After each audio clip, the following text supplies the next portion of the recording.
nous allons passer à la table du Seigneur. Dis un peu la table du Seigneur.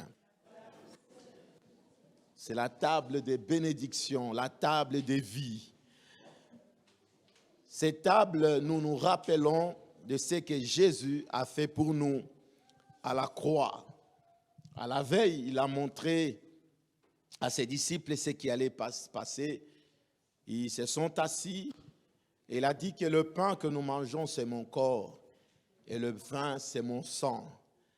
Et pendant qu'il le disait, on ne pouvait pas, les disciples ne pouvaient pas savoir la révélation qui s'est passée, la révélation qui s'est cachée, derrière la table qu'il était en train de partager avec eux. Alors ce matin, j'ai une révélation avant que nous puissions manger. Allons tous dans le livre de Romains, Romains chapitre 8, le verset 2. Romains chapitre 8, le verset 2.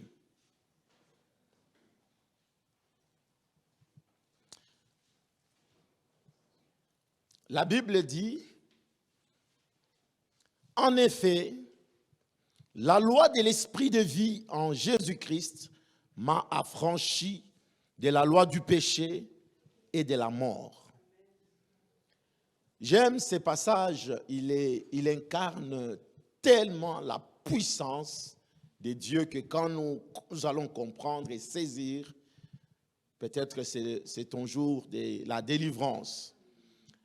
Il dit en effet, c'est-à-dire il avait déjà annoncé des choses avant, et ici il vient maintenant expliciter, il vient maintenant expliquer, éclairer en détail. Mais nous allons juste prendre ces versets. La Bible dit, la loi de l'esprit de vie en Jésus-Christ m'a affranchi de la loi du péché et de la mort. C'est-à-dire nous étions morts par nos offenses. L'homme étant déjà dans la position de mort depuis la chute d'Adam, on n'avait plus d'espoir. Et lorsqu'on quitte la terre, on ne rencontrera jamais Dieu. Parce que l'âme qui pêche, c'est l'âme qui meurt. Alors le péché de nos premiers parents ayant entraîné toute la race humaine dans le péché, personne ne pouvait voir Dieu. Alors ce matin, la table du Seigneur nous révèle 4 vérités. Pour ceux qui les notent, notez-le. 4 vérités. La première, c'est que lorsque le juste, c'est-à-dire le juste, c'est toi et moi, lorsque le juste tend sa main vers le péché, lorsqu'un juste tend sa main vers le péché, qu'est-ce qui se passe? C'est comme s'il est projeté en Éden, là où la mort était entrée. Ces jours se soustraient. Alléluia. Ces jours de vie diminuent. Romains 6, 23. Cette vérité, mes bien-aimés dans le Seigneur, nous devons garder ça à l'esprit. Beaucoup de gens meurent si tôt. Même des chrétiens, même des serviteurs servants de Dieu, quittent la terre plus tôt sans que ça soit la volonté de Dieu. Et ici, le Seigneur nous révèle une vérité qui va nous permettre de rallonger notre vie. Romains 6, 23, il dit, « Car le salaire du péché, c'est la mort, mais le don gratuit de Dieu, c'est la vie éternelle en Jésus-Christ, notre Seigneur. » Alléluia, la vie éternelle. Jésus-Christ est la vie. Il est le pain de vie. Alléluia, il est le pain de vie. Donc, lorsque nous tendons la main vers le péché, nous rentrons en Éden et nous raccourcissons la vie. Mais je vais t'annoncer la bonne nouvelle. Ça, c'est la deuxième vérité. Lorsque le juste mange la vie, aïe, aïe, aïe, aïe, aïe, dis un peu, mais. Lorsque le juste mange la vie, qui est Jésus, qu'est-ce qui se passe? Il augmente ses jours de vie sur la terre. Donc, en nous approchant de cette table, en mangeant le pain de vie, en mangeant Jésus, non seulement, alléluia, tu es fortifié dans le Seigneur et tu rallonges ta vie. C'est-à-dire, nous chassons la mort au travers de la table du Seigneur. Ce que nous mangeons, c'est ce qui nous donne la vie. Alléluia. Prenez l'exemple d'un enfant qu'on ne donne pas vraiment de nourriture équilibrée, qui ne mange pas assez bien. Vous allez voir que cet enfant-là ne va pas subsister. Il y a même ceux qui tombent, qui deviennent des kwashorkore. Bon, les médecins peuvent comprendre. C'est-à-dire manque de nourriture, manque d'aliments nécessaires pour son développement. Alléluia. Même toi-même, si tu arrêtes de manger,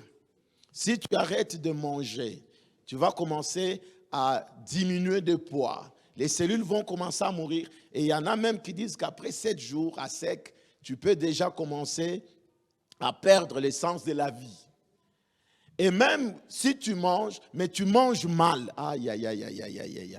Y a-t-il des gens qui mangent mal? Si quelqu'un mange mal, c'est-à-dire il raccourcit sa vie. Mais c'est lui qui mange bien, c'est lui qui mange équilibré, il rallonge sa vie. C'est ça même, c'est ça la formule. Donc la table du Seigneur, c'est la table de vie. À chaque fois que nous nous approchons de cette table, tu y ajoutes ou tu rallonges tes vies, tes jours de vie. Ta vie se rallonge. Est-ce que quelqu'un a compris cela? Va dans Romains 6, le verset 14. Donc je disais que lorsque le juste mange la vie qui est Jésus-Christ, il augmente ses jours de vie. Ce matin, Dieu t'ajoute encore 5, 10, 20 ans, même 50 ans, parce que tu ne mourras pas avant le temps prévu par Dieu. Je le déclare ainsi au nom de... Je le répète, tu ne mourras pas par la volonté des humains. Tu ne mourras pas par la volonté des sorciers.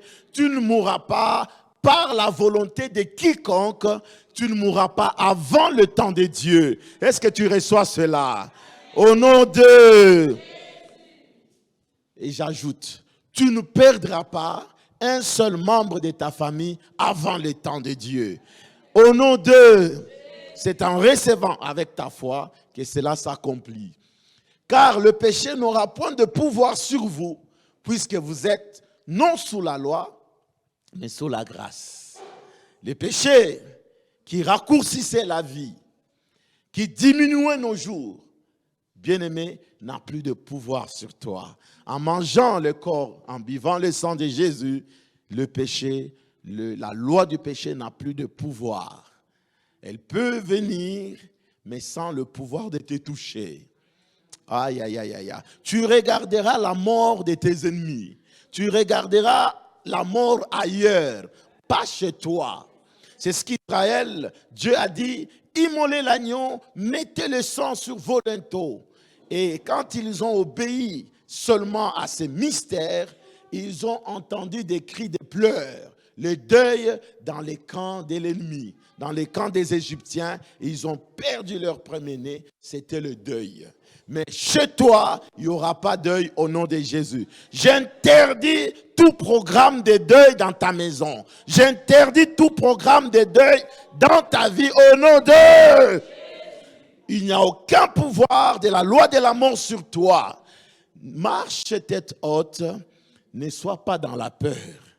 Il y en a qui, quand ils marchent, ils commencent à s'imaginer, bon, il me reste encore 3 mois de vie. Qui te dit cela? Toi, tu vas vivre longtemps. Aïe, aïe, aïe, aïe. Ne vis pas dans la peur. Crois que tu vas vivre longtemps et accomplissant ta mission. 3e vérité. Le sacrifice supérieur du sang de Jésus. Le sang de Jésus est un sacrifice supérieur. Il n'y a pas un autre sacrifice qui dépasse celui-ci. Il est au-dessus de tout ce qu'on peut appeler sacrifice. Le sang de Jésus qui a coulé. C'est le sang de Dieu lui-même. Alors, le sang de Jésus-Christ doit être surimposer. Dis un peu surimposer. C'est-à-dire, doit s'imposer à tout ce qui s'appelle loi du péché et de la mort dans ta vie. Alors que tu constates les maladies qui entrent, alors que tu constates que la mort est en train de menacer, bien-aimé, tu peux l'opposer avec le sang de Jésus. Tu peux l'opposer avec le sang de Jésus. Tu peux dire non à la mort en brandissant le sang de Jésus. Parce que la mort respecte la mort. Quand la mort arrive, alléluia, et trouve qu'il y a déjà une mort constatée, la mort respecte. Et en plus, quand elle respecte quelle mort? La mort du roi des rois. La mort de Dieu lui-même, qui est mort et ressuscité pour toi et moi. La preuve, c'est son sang. Ainsi, lorsque tu imposes à la loi du péché de la mort le sang de Jésus, tu as la victoire. Quatrième vérité, et nous allons prier. Tu peux déclarer avec moi en disant, je suis déjà libre de la loi du péché et de la mort. Tu as été libéré de la loi du péché et de la mort par une loi supérieure. C'est ça qu'on a vu dans Romains 8:2, la loi de l'esprit de vie. C'est cette loi qui surplante la loi du péché et de la mort. Donc toi, tu n'es plus soumis à la loi du péché et de la mort, et cette loi n'a plus de pouvoir sur ta vie, sur ta famille. Alléluia. La Bible dit, crois au Seigneur Jésus, tu seras sauvé, toi et ta famille. Et donc, le fait que toi, tu sois soumis à la loi de l'esprit de vie, il n'y a autre loi qui peut s'imposer ou qui peut venir soit opérer dans ta vie, parce que tu es déjà soumis, tu es libre de la loi du péché, de la mort, tu es soumis à une loi la plus élevée. Alléluia, qu'on appelle la loi de l'esprit de vie. Lisons Romains 5:8 et nous allons prier.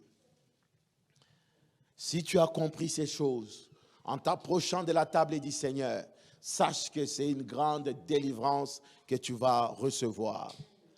Mais Dieu prouve son amour envers nous, en ce que lorsque nous étions encore des pécheurs, Christ est mort pour nous. Alléluia. Continue. À plus forte raison donc, maintenant que nous sommes justifiés par son sang, serons-nous sauvés par lui de la colère. Tu retournes en arrière, mets les 17. Apparemment, ta version là, elle est décalée.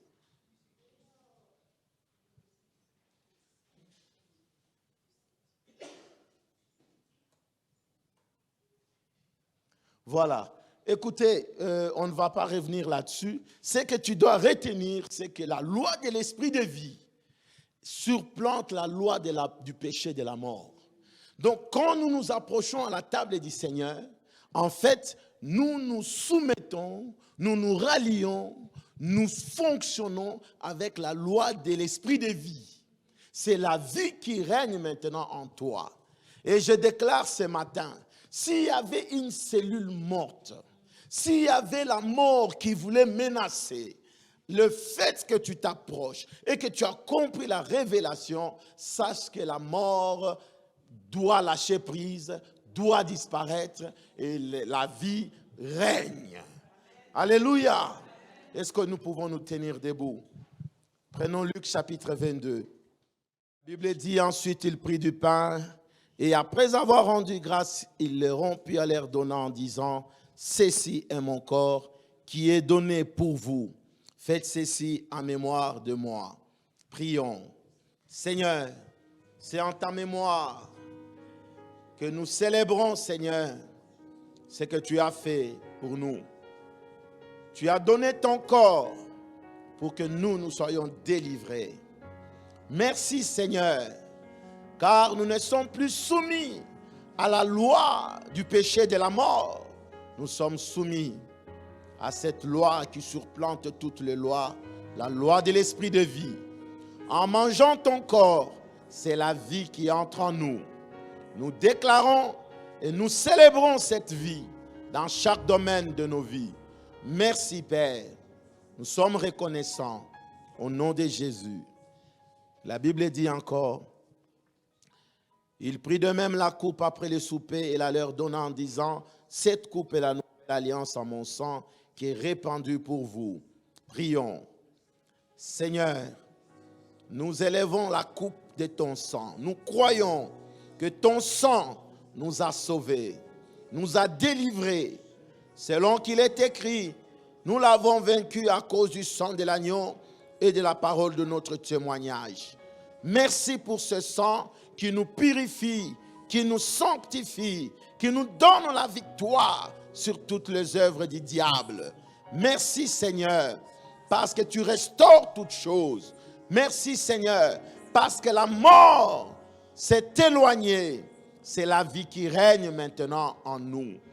Nous bénissons ton nom, au nom de Jésus. Mes bien-aimés dans le Seigneur, je nous invite tous à manger et à boire le corps et le sang de notre Seigneur Jésus-Christ.